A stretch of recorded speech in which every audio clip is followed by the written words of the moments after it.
The top stories tonight in Y News. The Philippines opens its doors to more foreign investors with the opening of the new Clark International Airport Terminal. DOJ Chief Jesus Crispin Remulla sees no need for the Philippine government to formally respond to the International Criminal Court's prosecutor's insistence to resume the drug war probe on the country. The death toll from Typhoon Karding has risen to 10, with 8 people now recorded as missing. Gas leaks have been detected in 2 Baltic Sea Pipelines running from Russia to Europe in what experts are calling a rare and unprecedented occurrence. Good evening, Philippines and the world. Today is Wednesday, September 28, 2022. Join us in the next hour as we deliver today's top stories around the Philippines and in other parts of the world. I am William Theo. We are also seen in 1,935 satellite monitoring centers nationwide and via live streaming worldwide through the UNTV News and Rescue social media channels. First in the news, the new terminal of the Clark International Airport received a grand opening under the direction of President Ferdinand Marcos Jr. The president stated during his speech that the Philippines is prepared to go above and beyond to attract investments, including by implementing business and government reforms. Nel Maribuhok reports. The Philippines is now open for business and is ready to receive foreign investors. This according to President Ferdinand Marcos Jr. during the opening of the Clark International Airport Terminal in Mabalacat, Pampanga. The president said this is what the new terminal building in Clark Airport signifies. Another point that in the reason why we consider today and this ribbon cutting and opening very important is that it is, as was mentioned earlier, it is a signal to the world that we are open for business. It is the message that we tried to carry when we were in New York, outside of the United Nations. We met with many businessmen.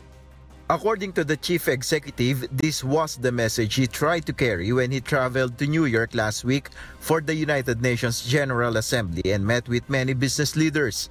Meanwhile, President Marcos Jr. said that the event was the perfect example of what the public and private sectors can do if they work together.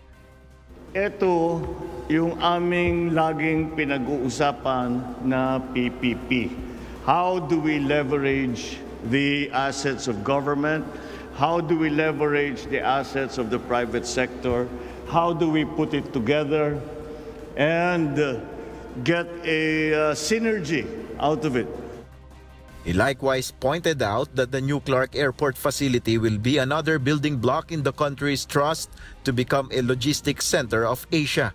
The opening of the 110,000 square meters new terminal building is part of an effort to decongest the Ninoy Aquino International Airport in Metro Manila. The new terminal building would accommodate around 8 million passengers yearly, an improvement from the previous 4.2 million passengers a year. Nel Maribuhok, UNTV News and Rescue. We serve the people, we give glory to God. Following his resignation from his position as an executive secretary, Attorney Victor Rodriguez has stepped into his new role as the President's Chief of Staff. Attorney Edwin Lacierda, a former presidential spokesperson under the Aquino administration, believes the President's office can function even without a Chief of Staff. Asher Kadapan Jr. will tell us why. Former presidential spokesperson Attorney Edwin Lacierda believes there will be chaos in the office of the president if the presidential chief of staff will be given so much power. This is despite the presence of an executive secretary, which is known as the Little President. He adds the responsibilities of the presidential chief of staff must be differentiated from that of the executive secretary, as well as the presidential management staff. If you create a powerful chief of staff, you're just asking for gulo. or chaos inside the country.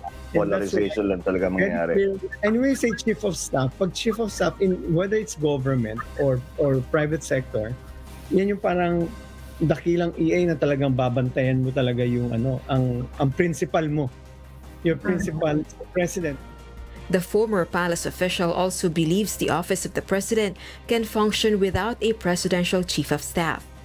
Is this really a necessity? Or is there an accommodation that was provided? And I know honestly, it's really by long experience, the functions already are very clear. In the absence of chief of staff, the office of the president can function naman talaga. Attorney Rodriguez recently resigned from being the executive secretary of PBBM. However, he said he will continue serving the Marcos administration as the presidential chief of staff. Malacanang has yet to issue a formal document confirming this, as well as the specific functions of the new palace position. Rosa Licoz, UNTV News and Rescue. We serve the people, we give glory to God. The Department of Justice emphasizes that the Philippine government shouldn't respond to the ICC or International Criminal Court anymore. This came when ICC prosecutor Karim Khan rejected the government's position to stop the investigation into the drug war. Dante Amento explains why. Justice Secretary Jesus Crispin Rimulya restated that the Philippines is still not a member of the International Criminal Court or ICC after our withdrawal in March 2019. As a result, the court has no jurisdiction in our country. Secretary Rimulya claims that the Philippines has a functioning judicial system and that the investigations into several deaths caused by recent administration's drug war are ongoing. What does he expect to do? Does he expect to go to the country and take over our judicial system? Is he issuing a challenge to our government? We are a functioning democracy. Our judicial system is functioning. The Justice Department, on the other hand, has disclaimed that one of the problems is a lack of witnesses for some reasons, such as afraid to surface. Kung walang testigo, paano ang kaso? Do you think we should convict anybody based on a case that has no witnesses and no evidence? Rimulya added that we should no longer respond to ICC prosecutor Karim Khan's recent statement rejecting the Philippine government's position to defer the investigation into the drugs war. So I don't see what the racket is all about, because as far as we're concerned, we're not members of the ICC anymore. I just hope that this matter is not politicized not weaponized by people in the political opposition, because this is a sovereign matter for us to decide as a country. In a separate statement, Solicitor General Menardo Guevara said they are considering whether to reply to the ICC prosecutor's response. If foreign counsel is required, they may also consider engaging it. Dante Amento, UNTV, News and Rescue. We serve the people. We give glory to God. The Philippine Statistics Authority estimated that it will be able to distribute 92 million national IDs by June 2023. Eileen Cerudo has the story. The Philippine Statistics Authority will have 2 additional printers in hopes to resolve the distribution delay of national IDs. By end of 2022, the PSA will deliver 30 million physical cards and 20 million e-Phil ID cards. And number 2, by the end of June 2023, as I had mentioned earlier, this number will further increase to 92 million, which covers most Filipinos aged 5 above. During the continuation of the plenary debates for the proposed 2023 national budget, lawmakers lament that it will take a year before an individual can receive their national ID. Others who already received their IDs experience that their IDs already deteriorated in just 2 months. Dun sa tanong na nabubura, inaamin naman po ng PSA na hindi 100% perfect ang ating mga IDs. So kung kayo ay kasama dun sa kakaunti na nagkaroon ng bura ang ID ay yan naman po ay ire-replace ng PSA. The PSA assures around 50 million will be distributed by the end of the year. 30 million of those will be physical IDs while 20 million are digital IDs. As of August 26, over 72 million registered for the national ID. Meanwhile, Bagong Henerasyon Party List Representative Bernadette Herrera asked whether the supplier for the national ID program will be held accountable due to the delay in distribution. Meron po bang penalty clause doon sa ating supplier dahil sa tagal, dahil hindi naman po natin kasalanan na hindi nila na-anticipate na kulang ang printers nila? For me, this is not an acceptable excuse, especially this is a billion contract. The lawmaker also added that other countries were also unsatisfied with the service provided by the said supplier. According to the PSA, they are currently reviewing the said issue. Eileen Cerudo, UNTV News and Rescue. We serve the people, we give glory to God.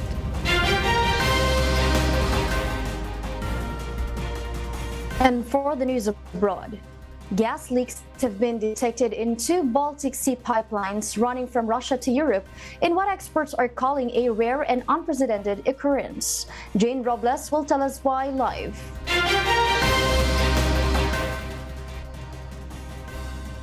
Yes, Jane, go ahead.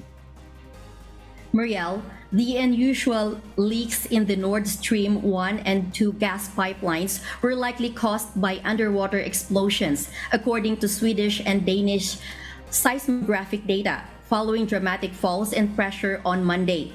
European Commission President Ursula von der Leyen referred to the incident as a sabotage action and warned that any disruption of European energy infrastructure will be met with strongest response possible. The Danish, Polish, and Swedish Prime Ministers Mette Frederiksen, Mateusz Morawiecki, and Magdalena Andersson shared the same sentiment, describing the leaks a deliberate act. Meanwhile, researchers Anders Pak-Nielsen from the Royal Danish Defence College suggest that the only country that would benefit from the disruption is Russia. The leaks came at what Mr. Pak-Nielsen calls a conspicuous timing ahead of the inauguration of the new Baltic pipe, which will bring Norway's gas to Poland and will be a major move to cut Europe's dependency on Russian gas. Back to you, Marielle. Thank you, Jane Robles, reporting live. The International Monetary Fund, or IMF, has warned the UK government to reconsider its biggest tax cut plans in 50 years that will likely bring the UK to a more serious financial crisis. From London, United Kingdom, here's Jella Garmino to tell us why live.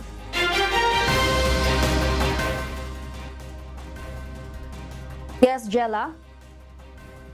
Marielle, in an unusual statement released by the International Monetary Fund, or IMF, on Tuesday, it warns the United Kingdom government over its untargeted large-scale tax cuts plan that will trigger higher inflation. It comes after the sterling pound plunged at an all-time low following the British Chancellor Kwasi Kwarteng's announcement of the country's biggest tax package in 50 years. The package, which includes scrapping top rates of income tax and end a cap on bankers' bonuses, aimed at boosting the British economy. However, it sparked fears that it could push prices even higher.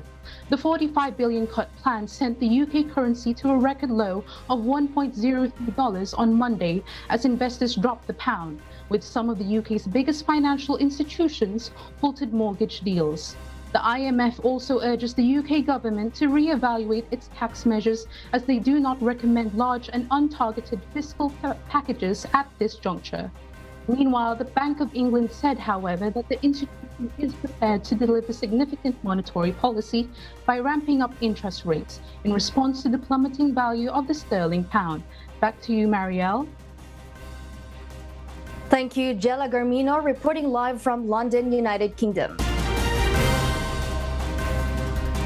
We'll share more global stories with you later, but for now, back to you, William. Yes, thank you, Marielle. The death toll from Typhoon Karding has risen to 10, with 8 people now recorded as missing.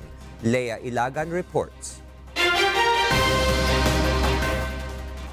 The National Disaster Risk Reduction and Management Council no longer anticipates an increase in Typhoon Karding fatalities. NDRRMC Deputy Spokesperson Assistant Secretary Rafi Alejandro reported that 10 casualties were recorded. Almost 6 of these are from Bulacan, 2 in Zambales and 1 each in Quezon and Tanay Rizal.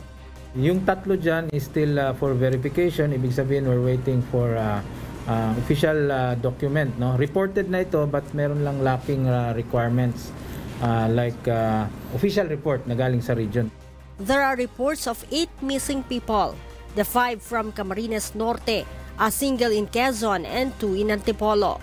ASEC Alejandro claimed that there are now 3,708 damaged homes, 1,092 of which are completely destroyed. Mimaropa's damaged infrastructure cost 23 million pesos. We expect na tataas pa rin ito despite dun sa sinasabi natin na wala masyadong damage, no? Kasi meron pa tayong ini-expect from Quezon and from Quirino and Aurora. While the impact of the typhoon on agriculture reached to 1.291 billion pesos. Malaki dyan is yung rice talaga natin, accounting to 138,000 hectares of rice field, no? Ang affected. A state of calamity has been declared in Nueva Ecija, Dingalan, Aurora, Macabebe, Pampanga, and 6 towns in the province of Quezon. Leia Ilagan, UNTV, News and Rescue. We serve the people, we give glory to God. The Commission on Higher Education reminds college students to follow the agency's existing rules on the class suspension. Janice Inhente reports why. The Commission on Higher Education specifically noted that colleges and universities have their own separate guidelines for class suspension during weather disturbances. This following the confusion caused by the release of the revised Department of Education Order Number 37, which allows for the automatic cancellation of classes in areas under any public storm signals raised by Pag-asa. According to CHED Chairperson Prospero de Vera III, higher education institutions are guided by Executive Order Number 66 Series of 2012 and Memorandum Order Number 15 Series of 2012 in canceling classes during typhoons and other calamities. Under CHED Memorandum Order Number 15, classes at the collegiate level, including graduate school, are automatically canceled or suspended in the affected area when signal number 3 is raised by the Pag-asa. Classes may also be canceled or suspended at the discretion of the Chief Executive of local government units and or heads of HEIs if special circumstances in their areas such as flooding, road damage, and so on. CHED also instructs all HEIs to follow these directives in their respective campuses. HEIs within the area should observe the same if the local chief executives of LGU canceled or suspended classes pursuant to the section. Until the said executive order and CMO number 15 are amended or revoked, CHED instruct all HEIs in their respective campuses to observe the said guidelines in 2012. Janice Inhente, UNTV, News and Rescue. We serve the people, we give glory to God. Meanwhile, the Metropolitan Waterworks and Sewerage System Regulatory Office has ordered Maynilad to pay over 9 million pesos bill rebates to customers in southern Metro Manila and surrounding areas. JP Nunez will tell us why. Water Service Concessionaire Maynilad will comply with Metropolitan Waterworks and Sewerage System Regulatory Office's decision to pay financial penalty. The MWSS imposed a 9 million peso penalty on Maynilad for failing to provide a reliable source of water 24 hours a day from May to July. Areas in southern part of the National Capital Region such as Las Piñas, Muntinlupa, Parañaque, and some other parts of Cavite were affected. Maynilad was obliged to pay the penalty as rebates to consumers, which will reflect on their November water bills. The MWSSRO directed Maynilad to to implement a rebate by November. So they have probably November and December to implement and roll out this bill rebate program. MWSS is still conducting a survey of all affected consumers eligible for rebates. This is the second time this year that Maynilad has been directed to pay financial penalty. Maynilad also received notice from MWSS last March for water service interruptions implemented last December 2021 until February 2022. JP Nunez, UNTV, News and Rescue. We serve the people, we give glory to God.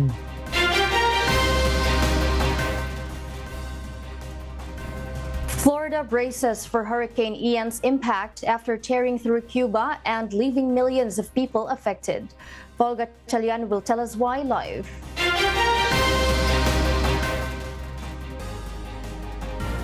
Yes, Paul? Mariel, Hurricane Ian is expected to strengthen into a Category 4 storm as it makes its way across Florida.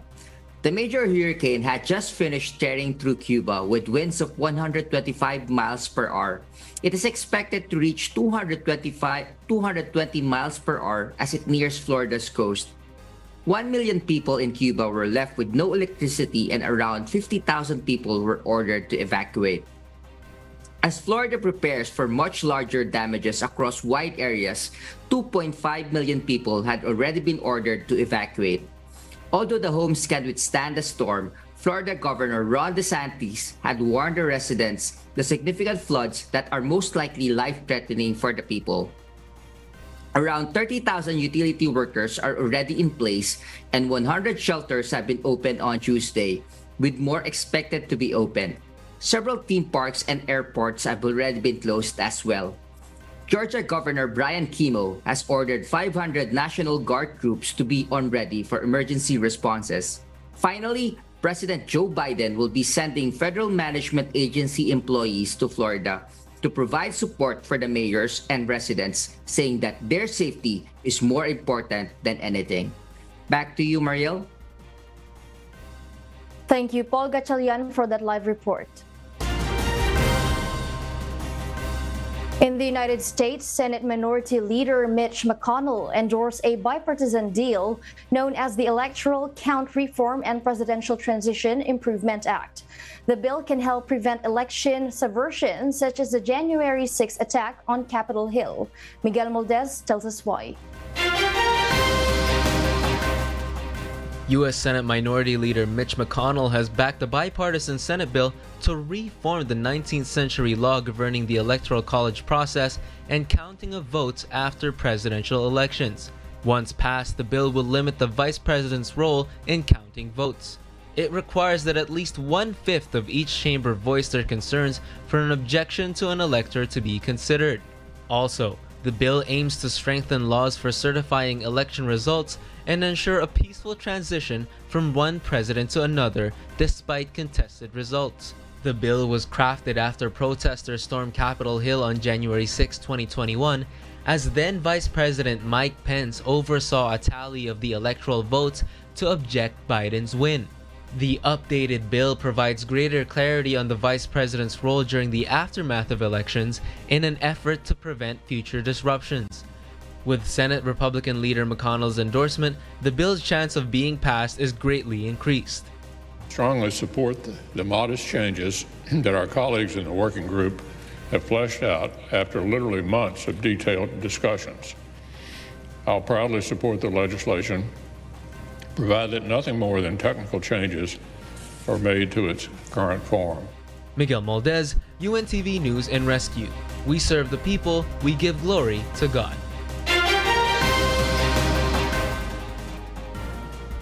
After weeks of battling the surge of monkeypox cases, the outbreak is significantly slowing down in cities across the United States. The Centers for Disease Control and Prevention, or CDC, reported the 7-day case average of 197 as of September 21, which is a 50% drop from the 394 cases recorded 1 month ago. Two reasons that contribute to the infection's decline are the changes in the behavior of people at risk and vaccination. According to Dr. William Schaffner, professor of preventive medicine at the Vanderbilt University Medical Center. Health education has been given to the public, particularly to the mainstream media and the LGBTQ community that's been primarily affected, which helped them alter their behavior to reduce their risk. In addition, more than 684,000 Jynneos vaccine doses have been distributed in the United States as of September 20, and people are getting full protection as more second doses are administered. And those are the reasons behind the news in other parts of the globe. I am Mariela Toza reporting live from Perth, Australia. Good evening. The health department ensures generic medicines as equally safe and effective as branded drugs, while almost all essential medicines have generic counterparts. Asher Kadapan Jr. explains why. All medicines available in the market are safe as long as it has been approved and certified by the Food and Drug Administration. The Department of Health explains this as it promotes awareness to the public as it provides cheaper alternative in procuring medicines. Health Officer in Charge Undersecretary Maria Rosario Vergere further guarantees that both branded and generic types of medicines have the same effectivity. People has to understand also that whether it be branded or unbranded generics, pareho lang yan ng safety, ng efficacy, pareho lang yan ng ibibigay na effectiveness para sa binili nyo o purpose nung sakit na yon o gamot na yon, as long as the Food and Drug Administration has given its clearance or authorization for the specific product. To further pull down its prices, the DOH finds ways in attracting local manufacturers to produce medicines. The agency explains this will also help ensure sufficient supply of medicines in the market. DOH Director for Pharmaceutical Division Melissa Guerrero, however, assures that all types of essential medicines should have generic counterparts. So halos lahat po dapat meron na kayong choices in the market. If you go to the drugstores, kayo po ay magtatanong doon po sa ating mga farmasya, meron po ba kayo mga generics counterpart? Kasi kung masyadong mahal po sa inyo yung mga originator, meron po talaga kayong choice to ask for generics. Lahat po halos ng essential medicines natin, meron na pong generic counterpart. The Department of Trade and Industry, on their part, assures that they are continuously on the lookout for counterfeit medicines. Asher Kadapan Jr., UNTV News and Rescue. We serve the people, we give glory to God. Typhoon Karding damage in the agriculture sector has nearly reached 2 billion pesos, with major rice-producing provinces affected. A group of farmers, on the other hand, believes that this will have no impact on the country's current rice supply. Ray Pelayo explains why. A combination of rice, corn, and high-value crops were damaged when Tropical Cyclone Karding hit the country. This is worth almost 2 billion pesos, with 88,520 farmers affected from Ilocos Region, Cagayan Valley, Central Luzon, and Bicol Region. Farmers in Santo Domingo, Nueva Ecija seized the opportunity to harvest rice. There are some who do it manually, while others use a rice reaper harvester. Kung sa Tagaraw po, pag kumaani kami ng 160, baka ngayon na alas 50 kaban na lang. The Agriculture Department says it will evaluate how the damage affects the country's total production. The DA's rice outlook for 2022 estimates a buffer stock for 2 months before Karding hits Luzon. Kung titingnan po natin ang ating national supply outlook, napakalaki po, no? Nasa million metric tons po ang ating available na supply. The Federation of Free Farmers says the agricultural impact will be minimal. I think we will have enough supply of rice. At saka yung presyo naman ng bigas, walang dahilan magkaroon ng significant o malaking pagtaas ng presyo ng bigas. If ever meron ganyan, posibleng ko na yan, mga baka pagsasamantala o spekulasyon. Seeds for farmers and fingerlings for aquaculture will be distributed by Agriculture Department. Loans with no interest for affected farmers and insurance coverage is also available. Ray Pelayo, UNTV News and Rescue, We serve the people, we give glory to God. After the House approved the proposed 2023 budget of the Marcos administration within a month of the executive submitting the proposal to the lower chamber, the ball is now in the hands of the Senate. Eileen Cerudo will give us the details live. Yes, Eileen, good evening. Go ahead. Yes, well, good evening. The House of Representatives approved House Bill number 4488, or the General Appropriations Bill, on the third and final reading. With 289 in the affirmative, 0 abstentions, and 3 voting no, the 5.268 trillion peso budget for the year 2023 has been approved. President Ferdinand Marcos Jr. already certified the said bill as urgent, which means the House can swiftly approve the said bill for the second reading and for the third reading. This is amid the need to have continuous funding for the country's COVID-19 response and economic recovery. During the plenary debates earlier today, lawmakers discussed and questioned programs of various government agencies. This includes the unprogrammed funds for the Libreng Sakay of the Department of Transportation, Special Education Program of the Department of Education, and the Cancer Assistance Program of the Department of Health. The Senate, meanwhile, continues their budget deliberation for the proposed budget of government agencies. Meanwhile, the House ratified the bicameral Conference Committee report on the disagreeing provisions of House Bill number 4673 and Senate Bill 1306, which seeks to postpone the December 2022 barangay and SK elections. The House also ratified the bicameral Conference Committee report on the disagreeing provision of House Bill number 14 and Senate Bill number 1310, requiring the registration of SIM cards. With this, the said measures will be sent to Malacanang for President Ferdinand Marcos Jr. to sign into law. And that's the latest news. Back to you, William. Yes, thank you, Eileen Cerudo, reporting live from Mandaluyong City. Our kasangbahay, as the world faces these trying times amid the pandemic caused by coronavirus, we are inviting everyone to join the global prayer for humanity. Good day. I'm Brother Eli Soriano of the members of the Church of God International. I want to invite you to join us in a minute of prayer every day to pray for humanity and the whole world as we go through these perilous times. While safety measures like washing of hands and strengthening of our immune systems may help us through this horrible predicament, there is still no precaution or cure more powerful than God's mighty intervention. And we need His intervention now more than ever. It doesn't matter what religion you are in or what denomination you belong. This is an invitation for all the people around the world who cares for the future of their family, friends, loved ones, and humanity as a whole.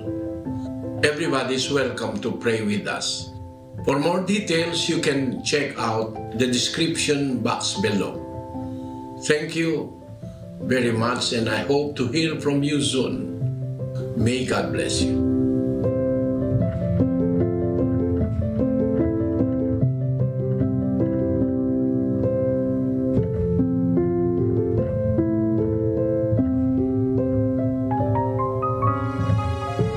And before we close, we will leave you with a word giving glory to God from the book of Proverbs, chapter 29, verse 11. It says, "A fool uttereth all his mind, but a wise man keepeth it until afterwards."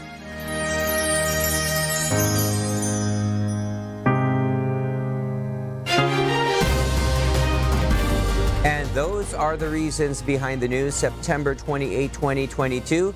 Reasons we deliver to you as they unfold. I am William Theo, and because we need to know, we will always ask why. We serve the people, we give glory to God.